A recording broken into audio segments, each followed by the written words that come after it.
कक्षा 11वीं भौतिक। मैं आर.एस. प्रसाद सर आज आप लोगों को दोलन पढ़ाने जा रहा हूं।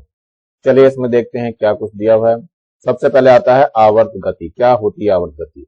जब कोई वस्तु एक निश्चित समयांतराल में एक निश्चित मार्ग पर अपनी गति को बार बार दोहराती है तो यह इसकी गति आवर्ती गति कहलाती है। जैसे पृथ्वी है, सूर्य के चारों ओर जो है परिक्रमा करती है, तो यह एक आवर्ती गति है, यानी इसका एक उदाहरण दिया हुआ है। ये चलते हैं दोलनी गति क्या होती है। जब कोई वस्तु एक निश्चित बिंदु के इधर उधर आगे पीछे आवर्ती गति करती है तो इस गति को हम दोलनी या कंपन गति कहते हैं। उदाहरण के लिए क्या है, सितार और वायलिन के जो डोरियों की गति होती है या ढोलक की खाल की गति होती है, ये सारी दोलन गति कहलाती है हमारी। अब आता है सरल आवर्त गति क्या होती है। जब कोई वस्तु अपने माध्य स्थिति के दोनों ओर इस प्रकार आवर्ती गति करती है कि मार्ग के प्रत्येक बिंदु पर उसका त्वरण उसके विस्थापन के अनुक्रमानुपाती होता है तथा त्वरण की दिशा सदैव माध्य स्थिति की ओर होती है, तो इस प्रकार की गति को हम सरल आवर्त गति कहते हैं। उदाहरण के रूप में क्या है इसका दिया, वो पेंडुलम की गति, स्प्रिंग से लटकी हुई वस्तु की ऊर्ध्वाधर दिशा में गति जो होती है, ऊपर नीचे दबता रहता है, तब के लिए होती है। अब आता है सेकंड लोलक क्या होता है। सरल लोलक ही होता है, तो लोलक जो है जिसका आवर्तकाल 2 सेकंड होता है उसे सेकंड लोलक कहते हैं। सेकंड लोलक उस लोलक को कहते हैं जिसका आवर्तकाल 2 सेकंड होता है तथा इसकी प्रभावी लंबाई जो है लगभग 100 सेंटीमीटर होती है। तो ऐसे लोलक को हम क्या कहते हैं, सेकंड लोलक कहते हैं। अब आता है प्रणोदित दोलन। प्रणोदित मतलब किसी और की सहायता से दोलन का उत्पन्न होना। प्रणोदित दोलन का क्या मतलब है, जब दोलन कर सकने वाली किसी वस्तु पर बाह्य आवर्ती बल लगाया जाता है तो प्रारंभ में वस्तु अपने स्वाभाविक आवृत्ति से दोलन करने का प्रयत्न करती है, परंतु बाह्य आवर्ती बल वस्तु पर अपनी आवृत्ति आरोपित करता है और इस प्रयत्न के कारण फलस्वरूप वस्तु का आयाम कभी घटता है तो कभी बढ़ता है, परंतु वस्तु के ये अनियमित दोलन शीघ्र समाप्त हो जाते हैं तथा वस्तु बाह्य आवर्ती बल की आवृत्ति से दोलन करने लगती है। वस्तु के ये दोलन प्रणोदित दोलन कहलाते हैं। अतः जब कोई वस्तु बाह्य आवर्ती बल के प्रभाव से बाह्य आवर्ती बल की आवृत्ति के बराबर आवृत्ति से दोलन करती है तो उस वस्तु को इस दोलन को प्रणोदित दोलन कहते हैं। उदाहरण में क्या है, जैसे सुरमापी के बॉक्स के अंदर वायु स्तंभ के दोलन होते हैं, वो इसी प्रकार से होते हैं। अब आता है अनुनादी दोलन क्या होता है। तो जब किसी वस्तु पर ऐसा बाह्य आवर्ती बल लगाया जाता है जिसकी आवृत्ति वस्तु की स्वाभाविक आवृत्ति के बराबर हो तो वस्तु अधिक आयाम वाली प्रणोदित दोलन करती है। वस्तु के इस प्रकार के दोलन को अनुनादी दोलन कहते हैं। इस घटना को अनुनाद कहते हैं। इसका उदाहरण देख लेते हैं। अनुनाद नली में वायु स्तंभ का कंपन। नंबर 2 है, कभी कभी कमरे में विशेष आवृत्ति की संगीत ध्वनियां उत्पन्न करने पर वहां पर रखे बर्तन झंझनाने लगते हैं। नंबर 2 है, विभिन्न स्टेशनों से प्रसारित कार्यक्रम रेडियो पर सुनना अनुनाद के कारण ही संभव होता है। तो ये सारे इसके उदाहरण हैं। उदाहरणों को आप लोगों को याद करना है। अब ये आता है आवर्ती गति और दोलनी गति में अंतर। आवर्ती गति और दोलनी गति में अंतर। चलिए पहले आवर्ती गति और दोलनी गति को देख लेते हैं। यहाँ पे तो नंबर 1 है, जब कोई वस्तु एक निश्चित समय के बाद एक निश्चित पथ पर बार बार अपनी गति दोहराती है तो इस गति को आवर्ती गति कहते हैं। यहाँ क्या होता है दोलनी में, जब कोई वस्तु एक निश्चित बिंदु के इधर उधर या आगे पीछे आवर्ती गति करती है तो इस गति को दोलनी गति कहते हैं। नंबर 2 है, आवर्ती गति में वस्तु का पथ सरल रेखीय वृत्तीय अथवा वक्रीय हो सकता है। दोलन गति में वस्तु का पथ हमेशा सरल रेखीय ही होता है। तो ये इसके अंतर है, अंतर भी आप लोग स्पष्ट कर सकते हैं। चलिए आवर्ती गति और सरल आवर्त गति में अंतर देखिए क्या है। ये आवर्ती गति है और ये सरल आवर्त गति है। तो नंबर 1 लेते हैं, जब कोई वस्तु एक निश्चित समय के पश्चात एक निश्चित पथ पर बार बार अपनी गति को दोहराती है तो इस गति को आवर्ती गति कहते हैं। यहाँ क्या है, जब कोई वस्तु अपनी माध्य स्थिति के दोनों ओर सरल रेखा में दोलन करती है तो इस प्रकार की गति को सरल आवर्त गति कहते हैं। नंबर 2, आवर्ती गति में वस्तु का पथ सरल रेखीय वृत्तीय अथवा वक्रीय रेखीय हो सकता है। इसमें वस्तु का पथ सदैव सरल रेखीय होता है। अब लेते हैं हम लोग सरल आवर्त गति के लिए विस्थापन व्यंजक लेते हैं। इसका समय विस्थापन कैसे निकालते हैं जरा मान लेते हैं। इसका उत्तर देने के लिए तैयार है। ये एक वृत्तीय गति कर रहा है यहाँ पे सरल आवर्त गति। सरल आवर्त गति को समझाने के लिए ये निर्दिष्ट वृत्त लिया हुआ है। वृत्त आपको दिखाई दे रहा है एक्स वाई एक्स डैश और वाई डैश। इस पे एक ये कण जो है आपका ये पी जो है ये आपका इस पे घूम रहा होता है। इस पी से इस पे डाला गया लंब जो वाई वाई डैश पे है एन दिखाई दे रहा है। इस एन की गति सरल आवर्त गति होती है। जैसे जैसे पी ऊपर जाएगा ये एन ऊपर जाएगा वाई तक। फिर जब पी नीचे की तरफ इधर आएगा तो ये वाई से नीचे आना चालू ओ तक जाएगा। फिर ओ से लेकर के वाई डैश तक जाएगा। फिर वाई डैश से ओ पे आ जाएगा। इस तरह से इसका एक चक्कर पूरा हो जाता है। तो यही यहाँ पर लिया गया है। मान लिया एक्स वाई डैश एक वृत्त है जिसका केंद्र ओ है और इसकी त्रिज्या कैपिटल ए ले ली है। मान लिया इस वृत्त की परिधि एक कण इस पर एक कण है जो एक समान कोणीय वेग ओमेगा से घूम रहा है और मान लिया हमने t बराबर 0 पर कण बिंदु x पे था यानी यहाँ पे था ये बिंदु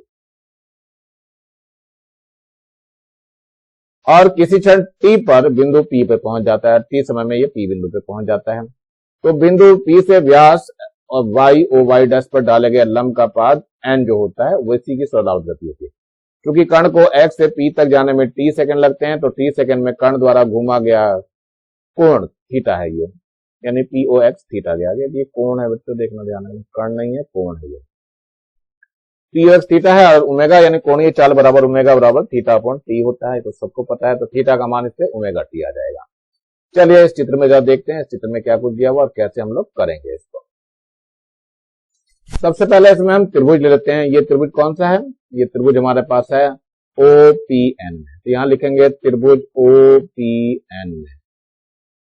साइन थीटा लेना चाह रहे हैं तो साइन थीटा बराबर देखो क्या निकल जाएगा। साइन थीटा होता है लंब बटे कर्ण। तो लंब तो ये ON हो गया और कर्ण जो है वो OP हो गया। तो ये साइन थीटा हो गया। साइन थीटा ON जरा ध्यान से देखो ON तो y हो गया और OP इसकी त्रिज्या हो गई जो कि a से दिखा गया। तो y बराबर कितना हो जाएगा? साइन थीटा होगा लेकिन a यहां आ जाएगा। ठीक है परंतु जो थीटा का सूत्र था कोणीय वेग से आपने निकाला था ओमेगा टी। तो y बराबर हो जाएगा a साइन ओमेगा टी। ये इसका विस्थापन समीकरण है जो आपको पीछे दिखाया गया था। ये वही विस्थापन समीकरण है। यहाँ देख लीजिए ये आपको दिखाया गया y बराबर a साइन टी। तो ये जो समीकरण आपको दी गई ये बिल्कुल वही है और ये चित्र भी आपको ऐसे ही बनाना है। इसमें मान लिया ON बराबर y है। ये त्रिभुज दे दिया NOP में। इस तरह से इसको सॉल्व किया जो मैंने पीछे बताया अभी आपको यहाँ दिखाया करके। ये अब इसके बाद चलते हैं थोड़ा सा वेग वगैरह की तरफ। वेग कैसे निकाला जाता है तो चलिए वेग के लिए कण तो यही लेना होता है। तो y बराबर आपने भी पढ़ा। ऐसे ही का हम अवकलन कर देते हैं। क्या करेंगे? t के सापेक्ष अवकलन करने पर तो वेग निकल जाएगा। कितना हो जाएगा? ये dy बाई dt हो जाएगा और यहाँ d अपॉन dt कितना हो जाएगा? a sine omega T. a sine omega T का करेंगे तो a रहेगा। साइन ओमेगा टी का करेंगे तो कॉस ओमेगा टी आ जाएगा। ओमेगा टी का ओमेगा और आ जाएगा। ये dy बाई dt हो जाएगा। इसका मतलब क्या हो गया? dy बाई dt जो आ गया वास्तव में कितना हो गया? ये a ओमेगा हो गया। a ओमेगा और कॉस ओमेगा टी हो गया। चलिए इसको तो हम v से दिखाते हैं या u से दिखा देते हैं, मर्जी है आपकी जिससे दिखाना चाहो। ये v से दिखा दे रहे हैं हम और ये a ओमेगा लिख दे रहे हैं और cos को जो है cos स्क्वायर ओमेगा t लिख दे रहे हैं और इसका अंडर रूट भी कर दे रहे हैं हम। ये क्या हो जाएगा? a ओमेगा हो जाएगा अंडर रूट हो जाएगा तो 1 minus sine square omega t हो जाएगा। तो ये v निकल गया। तो v बराबर हो जाएगा a ओमेगा और साइन स्क्वायर ओमेगा टी का मान हमने इसी से निकालना है तो y बटे a हो जाएगा यहाँ। तो 1 माइनस y बटे a का वर्ग हो जाएगा। तो v बराबर हो गया a ओमेगा। इसका वर्गमूल अंडर रूट एलसीएम ले लीजिए तो a square minus Y square बटे में कितना हो जाएगा? a स्क्वायर आ जाएगा।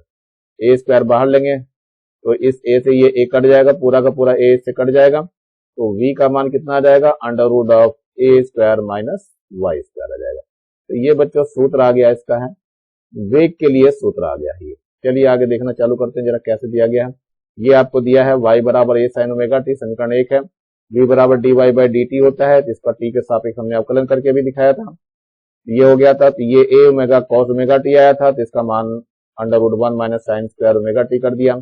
इसका मान धर दिया यहाँ पर, y बराबर कितना था, साइन ए साइन ओमेगा टी था, तो साइन ओमेगा टी का जो मान आएगा वो आ जाएगा y बटे ए। ये y बटे ए यहाँ पे रख दिया गया है। वाई स्क्वायर बटे ए स्क्वायर लघुत्तम ले लिया तो कट गया ए से, तो ये स्क्वायर माइनस वी स्क्वायर, यानी v का जो सूत्र हमने पीछे बताया भी आपको, तो ये ओमेगा था, अंडर रूट कितना था, ए स्क्वायर माइनस वाई स्क्वायर। तो ये सूत्र आपको याद रखना है। y मैक्सिमम, अगर v मैक्सिमम निकालना चाहते हैं तो उस केस में क्या हो गया, y का 0 रख देंगे तो a हो जाएगा under root of A square minus 0, यानी v मैक्सिमम कितना हो जाएगा, ये हो जाएगा ओमेगा है यहाँ पे बच्चों ध्यान रखना, ये वाला शब्द ओमेगा है यहाँ पे, तो यहाँ पर ओमेगा ही रहने दीजिए, तो ये आ जाएगा ए ओमेगा, यानी ओमेगा ए हो जाएगा। तो ये v मैक्सिमम होता है और ये कहाँ होता है, y बराबर 0 सेंटर पे होता है, ये केंद्र पे होता है, यह ध्यान रखना, केंद्र पर, ये मान केंद्र पर होता है। और न्यूनतम कब होगा, v मिनिमम कब होगा, जब y a के बराबर हो जाएगा, यानी ओमेगा है तो a square minus A square हो जाएगा, यानी ओमेगा इंटू 0 और कुल मिलाकर के ये 0 हो जाएगा। तो v मिनिमम कहाँ होगा, ध्यान रखना इन दोनों जगहों पे, यहाँ पर और यहाँ पर ये मिनिमम हो जाएगा। तो इस तरह से मान आप इसके निकाल सकते हैं। अब थोड़ा चलते हैं हम त्वरण की तरफ। त्वरण के लिए ये सूत्र आपने देख ही लिया है क्या कुछ है इसमें, अब आगे इसको करके देखना है। तो त्वरण के लिए व्यंजक हम प्राप्त करना चालू करते हैं। सरल आवर्त गति के लिए कण का विस्थापन समीकरण आपने अभी देखा था पीछे, वही है ये, y बराबर ए साइन ओमेगा टी, v का मान निकाल के दिया था अभी मैंने dy बाई डी टी करके, तो ये इसका अवकलन करने पर ए ओमेगा कॉस ओमेगा टी आ गया। अब इसका हमें दोबारा अवकलन करना है, दोबारा अवकलन करने पर क्या मिलता है उसको ही दिखाना है। थोड़ा देखते हैं जरा कैसे क्या हो रहा है ये। तो यहाँ अभी आपको दिखाई दिया था v का मान जो आया था वो ए ओमेगा कॉस ओमेगा टी आ गया। अब इसका जब हम अवकलन करेंगे, यानी dv अपॉन dt जो होता है वो a होता है, त्वरण होता है। अब इसका मान निकाल दीजिए तो d अपॉन dt हो जाएगा, और यहाँ a omega cos omega T है, तो a ओमेगा तो नियतांक है, ये तो बाहर आ जाएगा, कॉस का करेंगे तो माइनस साइन आएगा, साइन ओमेगा टी आएगा, और ओमेगा टी का करेंगे तो फिर से ये ओमेगा हो जाएगा। तो ये हो जाएगा a ओमेगा स्क्वायर माइनस हो गया और साइन ओमेगा टी हो जाएगा। जरा ध्यान से देखिए, y बराबर हमने पढ़ा था a साइन ओमेगा टी, इससे साइन ओमेगा टी का मान निकल जाएगा, कितना आ जाएगा, y अपॉन ए आ जाएगा। ये मान यहाँ पे रखना है आपको त्वरण के लिए, रख दीजिए। तो a बराबर कितना हो जाएगा, माइनस का a ओमेगा स्क्वायर हो जाएगा, और इसका मान कितना आ जाएगा, y बटे ए आ जाएगा, एक a से a कट जाएगा, तो a बराबर हो गया माइनस का ओमेगा स्क्वायर y। यही त्वरण आपको यहाँ पे दिखाई दे रहा है, जो कि आसानी से आप लोग कर सकते हैं, कोई दिक्कत नहीं आनी चाहिए। यहाँ पे जो त्वरण दिखाई दे रहा है इसको a से दिखाई दे रहा है, लेकिन ये हम अल्फा से शो कर रहे हैं, ये कोणीय त्वरण है, इसको अल्फा से तो शो करना है हमें। ध्यान रखना बच्चों, ये कोणीय त्वरण है, मैं लिख दे रहा हूं यहाँ पे फिर से, कोणीय त्वरण, ये कोणीय त्वरण है जिसको हम अल्फा से दिखा रहे हैं। तो ये मान जो आया अल्फा बराबर ओमेगा स्क्वायर वाई माइनस का ओमेगा स्क्वायर वाई आ रहा है, तो हम जरा इसका आंकिक मान लेके चलते हैं। तो ये अल्फा बराबर आ गया ओमेगा स्क्वायर वाई, क्या ले रहे हैं, केवल आंकिक मान लेने पर, आंकिक मान लेने पर। चलिए देखते हैं क्या हो जाएगा, इससे निकल जाएगा ओमेगा स्क्वायर बराबर अल्फा बटे वाई हो जाएगा, तो ओमेगा बराबर हो जाएगा कितना, अंडर रूट ऑफ अल्फा बटे वाई। ओमेगा का मान जो होता है वो 2 पाई बाई टी होता है, कैपिटल टी, बराबर हो जाएगा under root of alpha upon Y. तो टी अपॉन 2 पाई लिखेंगे तो अंडर रूट कितना हो जाएगा, वाई अपॉन अल्फा हो जाएगा, तो टी बराबर हो जाएगा 2 pi under root of Y upon alpha. तो ये सूत्र आ गया। इसमें विस्थापन अपन त्वरण है, तो टी बराबर आप लिख सकते हो 2 पाई वर्गमूल विस्थापन और बटे में त्वरण, ये आपको बगल में दिखाई दे रहा है। आवृत्ति जो होती है वो n होती है, वो 1 बटे टी होती है, तो यही सूत्र हमारा बदल जाएगा, तो 1 अपॉन 2 पाई हो जाएगा, और अंडर रूट क्या हो जाएगा, त्वरण अपॉन विस्थापन हो जाएगा। ये सूत्र यहाँ पे लिखा हुआ है, यहाँ पर भी आपको दिखाई दे रहा है, और ये सूत्र भी दिखाई दे रहा है। तो मेरे ख्याल से आप लोग समझ में आ गया होगा, आसानी से आप लोग कर सकते हैं।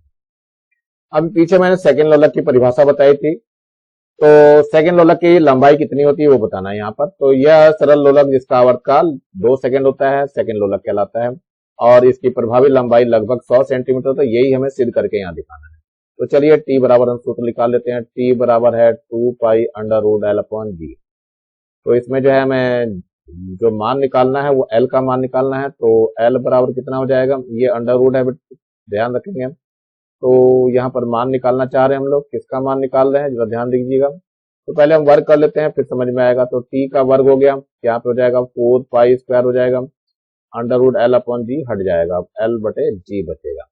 इससे एल का मान निकालना चाह रहे हैं तो ये हो जाएगा कितना, 4 पाई स्क्वायर तो बटे में चला जाएगा, और ये हो जाएगा G T square upon 4 pi square. सारे मान हमें रखने हैं इसके अंदर। जी का मान होता है 9.81 टी स्क्वायर, तो 2 सेकंड दिया था तो 2 का वर्ग हो जाएगा, और बटे में 4 है, पाई का मान 3.14 है, इसका वर्ग है।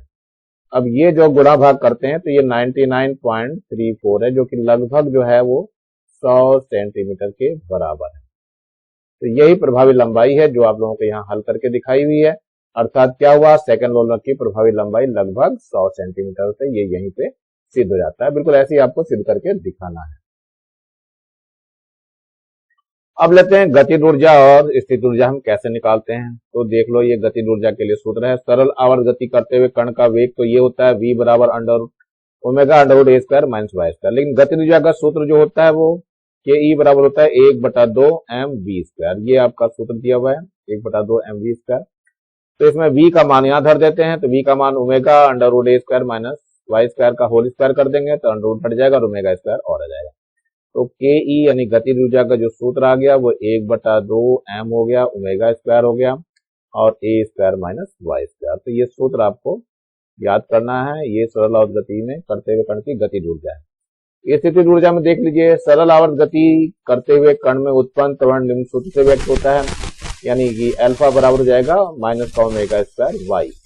अब इसमें जो बल होता है वो बल बराबर द्रव्यमान गुना त्वरण होता है। द्रव्यमान m हो गया और a इसका त्वरण हो गया, तो माइनस का m ओमेगा स्क्वायर y हो गया बल इसका। क्योंकि प्रत्यानयन बल सदैव साम्य स्थिति की ओर दिष्ट होता है, अतः कण के विस्थापन को बनाए रखने के लिए प्रत्यानयन बल के बराबर परंतु विपरीत दिशा में एक बल कण पर लगाना होगा। इस बल का मान साम्य स्थिति पर 0 है तथा साम्य स्थिति से दूर हटने पर इसका मान बढ़ता जाता है। अतः कण पर लगा माध्य बल क्या हो जाएगा, F0 plus m square omega square Y बटे 2 हो जाएगा, यानी 1/2 m ओमेगा स्क्वायर वाई हो जाएगा। तो कार्य जो होता है बल गुना विस्थापन से होता है। तो बल हमने ले लिया है और विस्थापन ले लिया है। बल का तो मान ये दिखाया आपने ऊपर जो दरा ये भर दिया और विस्थापन वाई था, दोनों रखा गया। 1/2 m omega square Y square हो गया ये W, और यही जो है कार्य किया गया कार्य स्थितिज ऊर्जा के रूप में संचित हो जाता है, यानी U बराबर W हो जाएगा और W का मान यहाँ पर आ जाता है, ये दिया हुआ है, यानी PE पोटेंशियल एनर्जी कहते हैं इसको, या इसको हम U से भी दिखा सकते हैं। तो ये क्या हो जाएगा 1/2 m omega square Y square हो जाएगा। तो ये ध्यान रखना है आपको। अब ये समीकरण नंबर 2 हो गई और इधर कहीं समीकरण नंबर 1 पीछे गई थी। अब क्या करते हैं, संपूर्ण ऊर्जा हम निकाल लेते हैं। संपूर्ण ऊर्जा के लिए क्या करेंगे, हम गतिज ऊर्जा और स्थितिज ऊर्जा दोनों को जोड़ लेंगे। तो ये आपका पूर्ण ऊर्जा को हमने E लिखा है और गतिज ऊर्जा को KE से काइनेटिक एनर्जी बोलते हैं और स्थितिज ऊर्जा को PE पोटेंशियल एनर्जी बोलते हैं। तो इन दोनों समीकरणों से मान रख लेते हैं। पिछले वाले में हमने गतिज ऊर्जा बताई थी वो 1/2 m ओमेगा स्क्वायर ए स्क्वायर माइनस वाई स्क्वायर थी, और यहाँ अभी स्थितिज ऊर्जा जो निकाली है वो ये वाली है। दोनों हमने ऊर्जा रख ली है 1/2 m omega square Y square. इसमें से m ओमेगा स्क्वायर कॉमन आ रहा और 1/2 भी कॉमन आ रहा, तो यहाँ से क्या बच जाएगा, माइनस का वाई स्क्वायर ए स्क्वायर माइनस वाई स्क्वायर और प्लस का वाई स्क्वायर, दोनों वाई स्क्वायर कट जाएंगे तो ए स्क्वायर बचा रहेगा। तो ये हमारी संपूर्ण ऊर्जा है। इसमें कहीं पर भी स्मॉल वाई नहीं आ रहा है, तो वाई ना आने के कारण ये नियत हो जाती है। इसका मतलब क्या हुआ, कण की संपूर्ण ऊर्जा का ये व्यंजक हो गया। इसमें m ओमेगा ए नियत राशि है, अतः E का मान भी नियत होगा। इस प्रकार सरल आवर्त गति करते हुए कण की यांत्रिक ऊर्जा हमेशा नियत रहती है। अब हम ले रहे हैं स्प्रिंग से लटके पिंड की गति के बारे में। ये स्प्रिंग लटका हुआ दिखाई दे रहा है आपको, इसमें थोड़ा सा नीचे वाई की ओर खींच करके छोड़ देते हैं तो ये ऊपर नीचे कंपन करने लगता है। तो इसमें हुक ने एक नियम दिया था, उस नियम के अनुसार यदि हम कोई प्रत्यानयन बल लगाते मतलब नीचे की ओर बल लगाएंगे तो स्प्रिंग भी अपना बल ऊपर की ओर लगाता है, यहाँ पे बल लगाता है, इसको हम प्रत्यानयन बल कहते हैं। तो यही बता रहे हैं, जब किसी स्प्रिंग को दबाया जाता है तो उसके एक आंतरिक बल का कार्य करता है जो बाह्य बल का विरोध करता है। इस आंतरिक बल को हम प्रत्यानयन बल कहते हैं। यदि बाह्य दाब F के कारण स्प्रिंग की लंबाई में परिवर्तन L हो तो प्रत्यानयन बल का मान F समानुपाती L होता है, यानी F बराबर माइनस KL हो जाएगा। जहां के एक नियतांक है जिससे बल नियतांक बोलते हैं या स्प्रिंग का नियतांक भी बोलते हैं। इसका ऋण चिन्ह क्या प्रदर्शित करता है? यह प्रदर्शित करता है कि प्रत्यानयन बल स्प्रिंग की लंबाई में परिवर्तन करने वाले बल के विपरीत दिशा में लगता है। यदि L बराबर 1 हो जाए तो F बराबर -k हो जाएगा। अर्थात स्प्रिंग का बल नियतांक एकांक लंबाई में परिवर्तन करने के लिए आवश्यक बल के ऋणात्मक मान को उस बल का नियतांक या स्प्रिंग बल नियतांक कहते हैं। इसको SI मात्रक जो दिया गया है न्यूटन प्रति मीटर है, इसका विमीय सूत्र T-2 होता है। चलिए मान लेते हैं अब हल्की स्प्रिंग S1 आधार से लटकी ऊर्ध्वाधर और स्प्रिंग से निचले सिरे पर m द्रव्यमान का एक पिंड लटकाया गया है। यदि पिंड को y दूरी नीचे खींचकर छोड़ दिया जाए तो उस पर लगने वाला प्रत्यानयन बल F बराबर -ky हो जाएगा। जहां स्प्रिंग का बल नियतांक k है, किंतु न्यूटन के गति के दूसरे नियम से यदि कण में त्वरण अल्फा उत्पन्न हो जाता है तो F बराबर m अल्फा हो जाएगा, जहां अल्फा इसका त्वरण है। अब दोनों का मान बराबर कर दिया गया। ये समीकरण 1 हो गई, समीकरण 2 दोनों से ले लिया हमने, समीकरण 1 और 2 से F के मान बराबर कर दिया तो m अल्फा का मान -ky हो गया। तो अल्फा का मान जो है ये m नीचे आ जाएगा, माइनस का k अपॉन my हो जाएगा। दोनों कांस्टेंट है m भी और k भी, इसलिए इसको हटा देते हैं तो माइनस का y बच जाएगा, यानी अल्फा समानुपाती -y ये इस चीज को शो करता है कि ये इसकी गति सरल आवर्त गति होगी। अर्थात स्प्रिंग की जो गति होती है वो सरल आवर्त गति होती है। चलते हैं थोड़ा सा आगे देखते हैं इसमें व्यंजक के लिए। तो ये स्प्रिंग लटका दिया गया है, आपको यहां तक तो पता कर दिया मैंने, अल्फा बराबर माइनस का ओमेगा स्क्वायर वाई। तो हम पहले ले लेते हैं अल्फा बराबर ओमेगा स्क्वायर वाई। ये जो है संख्यात्मक मान लेके चलते हैं। संख्यात्मक मान लेने पर अब इसका जो है ओमेगा स्क्वायर का मान निकालेंगे तो अल्फा अपॉन वाई आ जाएगा। तो ओमेगा का मान निकालेंगे तो under root alpha upon Y हो जाएगा। ओमेगा का मान होता है 2 बाई कैपिटल टी, तो बराबर ये हो जाएगा under root alpha upon Y. तो इसको पलट दीजिए तो टी अपॉन 2 हो जाएगा, तो ये बराबर कितना हो जाएगा under root of Y upon alpha. तो टी बराबर सूत्र हो गया 2 under root of Y upon alpha. तो ये सूत्र हो गया है, ये स्प्रिंग के आवर्तकाल का सूत्र है। अब इसमें कुछ चीजें समझ में आनी चाहिए, तो y अपॉन अल्फा का मान हम निकाल लेते हैं। कैसे निकाल लेते हैं ये भी देखना है आपको। अभी आपको पीछे मैंने बता के दिखाया था, उसको भी देख लीजिए एक बार क्या था। ये m अल्फा बराबर ky आया था, तो चलते हैं m अल्फा बराबर ky भी कर लेते हैं। तो ये m अल्फा बराबर ky कर दिया। इससे हमें y अपॉन अल्फा का मान निकालना, y अपॉन अल्फा का मान निकाल दीजिए।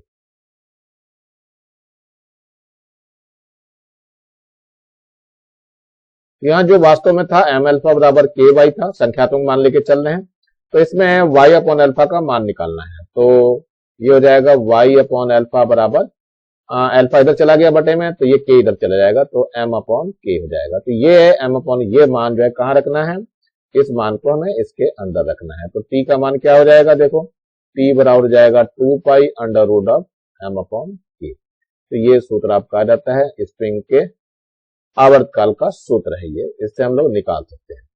अब थोड़ा चलते हैं सरल लोलक की तरफ। ये है सरल लोलक, आपको दिखाई दे रहा है, ये लटका रखा है यहाँ पे हमने, और इसको थोड़ा सा विस्थापित करके वाई दूरी छोड़ दिया गया है, तो ये ऊपर नीचे कंपन करना चालू कर देता है। तो यही इसमें लिखना है, माना गोलक का द्रव्यमान m तथा लोलक की प्रभावी लंबाई स्मॉल l है और s निलंब बिंदु o गोलक का माध्य स्थिति है। मान लो दोलन के दौरान किसी क्षण गोलक की स्थिति p है, तब विस्थापन OPy ले लिया हमने, यहाँ OP बताया y है, और कोण जो है यार थीटा है, ओ और पी जो ये ऊपर वाला कोण दिखाई दे रहा है ये थीटा है हमारा। इस पर दो बल कार्य करते हैं। नंबर 1 धागे का तनाव T, ये जो दिखाई दे रहा है तनाव T है जो ऊपर की ओर दिखाई दे रहा है, जो धागे के अंदर PS में दिशा में काम करता है, और गोलक का भार mg ऊर्ध्वाधर नीचे की ओर, ये mg ऊर्ध्वाधर नीचे काम कर रहा है। गोलक का भार mg के दो समकोणिक घटकों में बांट सकते हैं इसको, एक तो है mg cos थीटा और दूसरा mg sin थीटा, जो कि यहाँ चित्र में दिखाई दे रहा है। mg cos थीटा ये दिया हुआ है और mg sin थीटा यहाँ पे दिया हुआ है। अब जो मेन काम होता है वो mg sin थीटा के कारण ही होता है, यही बल काम होता है। ये तो t और ये तो दोनों बराबर हो जाएंगे, तो बराबर होने की दशा में, और ये इसको प्रत्यानयन बल देगा, जिसके कारण हमारा काम होना शुरू हो जाता है। यहाँ पे जरा ध्यान से देखो, यहाँ पर जो t का मान जो होगा वो हो जाएगा mg cos थीटा के बराबर, जो कि संतुलन में है, चलता रहेगा। लेकिन ये जो बल है प्रत्यानयन बल देगा, प्रत्यानयन बल ये कितना देगा, इसका ये घटक काम करेगा mg sin थीटा, ये हो जाएगा mg sin थीटा, लेकिन माइनस में होगा, ध्यान रखना। तो एफ बराबर हो जाएगा माइनस का mg साइन थीटा, परंतु एफ बराबर होता है एम एल्फा, तो रख दीजिए। तो एम एल्फा बराबर हो जाएगा माइनस का mg sine theta upon mg sine theta हो जाएगा। एम ये जो मान आया निकल करके हमारा। अब साइन थीटा का जरा मान निकाल लेते हैं। साइन थीटा होता है लंब बटे कर्ण, तो लंब का मान तो y हो जाएगा और कर्ण का मान ये लंबाई के बराबर हो जाएगा। तो जरा मान रख दीजिए, तो ये हो जाएगा आपका एम एल्फा बराबर हो जाएगा माइनस का mg साइन थीटा का मान हो गया y बटे एल। तो m से तो m कट जाएगा, यानी एल्फा बराबर हो जाएगा माइनस का g हो जाएगा अपॉन एल हो जाएगा और इंटू वाई हो जाएगा, यानी एल्फा समानुपाती हो गया माइनस वाई के। ये इस चीज को सिद्ध करता है कि ये इसकी गति जो है वो सरल आवर्त गति है, सरल आवर्त गति होगी। इसका मतलब सरल लोलक की गति सरल आवर्त गति होती है, यही हमें इसमें सिद्ध करना होता है। अब इसका निकालना होता है हमें आवर्तकाल। तो सूत्र के लिए आवर्तकाल के लिए देखते हैं जरा कैसे निकालते हैं, दिखा रहा हूं मैं अभी आपको करके। यहां पर हमने अभी सिद्ध करके दिया था प्रत्यानयन बल जो है वो एम एल्फा बराबर था आपका कितना, माइनस का M G Y upon L का। ये मान अभी सिद्ध करके यहाँ दिखाया है, आपको दिखाई दे रहा है यहाँ। तो यहाँ पे मैं संख्यात्मक मान लेना चाहूंगा, इसका संख्यात्मक मान लेने पर, संख्यात्मक मान लेंगे तो ये प्लस का हो जाएगा, इसमें m से m कट जाएगा और अल्फा जो होता है वो ओमेगा स्क्वायर वाई होता है। अल्फा बराबर ओमेगा स्क्वायर वाई रख दीजिए यहाँ। तो ओमेगा स्क्वायर वाई बराबर कितना हो जाएगा, जी वाई अपॉन एल हो जाएगा। तो वाई से तो वाई कट जाएगा ये, तो ओमेगा स्क्वायर बराबर कितना हो गया, जी अपॉन एल हो गया। और ये ओमेगा बराबर हो जाएगा अंडर रूट जी अपॉन एल। ओमेगा का मान होता है 2 पाई बाई टी, ये अंडर रूट जी अपॉन एल हो जाएगा। और इसको पलट दीजिए तो t अपॉन 2 पाई हो जाएगा, under root of l upon g हो जाएगा। 2 पाई की इधर गुना कर देंगे तो t बराबर 2 pi under root of l upon g, और यही हमारा सूत्र होता है। मेरे ख्याल से सूत्र समझ में आ गया होगा, यानी सूत्र जो यहाँ पे फिर से लिख दे रहा हूँ, 2 pi under root of l upon g. तो ये सरल लोलक के आवर्तकाल का सूत्र है जो आप लोगों ने कर रखा है पहले भी और इसको भी तैयार कर लिया। यहाँ पर जो है यही सब लिखा हुआ है, देखो यहाँ पे mg घटक जो है धागे में तनाव T को संतुलित कर लेता है। mg घटक mg साइन थीटा गोलक के माध्य स्थिति में लाने का प्रयत्न करता है, इसी को हम प्रत्यानयन बल कहते हैं। ये सूत्र मैंने बता दिया था, F बराबर माइनस का mg साइन थीटा, और क्योंकि कौन थीटा छोटा होता है इसलिए जो है साइन थीटा थीटा के बराबर, तो y बटे एल के बराबर हो गया। तो ये मान रख दिया था मैंने, ये आप लोग कर लेंगे आसानी से, कोई दिक्कत नहीं आनी चाहिए। और ये यहां तक मैंने सूत्र आप लोगों को सिद्ध करके दिखा दिया है। सरल लोलक के आवर्तकाल का जो सूत्र मैंने अभी जो भी सिद्ध करके दिखाया ये था t बराबर 2 pi under root l upon g. तो ध्यान रखना बच्चों, सेकेंड लोलक जो बताया था आपको क्या था, सेकेंड लोलक, सरल लोलक का आवर्तकाल कितना था, 2 सेकेंड था। और लंबाई कितनी थी इसकी, लंबाई लगभग जो है वो 100 सेंटीमीटर थी, यानी 1 मीटर के बराबर। चलिए लेसन हमारा समाप्त हो रहा है। तो इसके साथ ही नीचे लाल रंग का एक बटन दिखाई दे रहा होगा, इसको दबा के सब्सक्राइब करेंगे और ज्यादा से ज्यादा बच्चों को शेयर करेंगे और कम से कम मेरी वीडियो को लाइक भी करेंगे, जिससे मुझे पता चले कि हाँ आप लोगों ने देखा है और कुछ लाइक भी करेंगे। Thank you, have a nice day. इसी के साथ मैं आर एस प्रसाद सर आज का वीडियो यहीं समाप्त करता हूँ।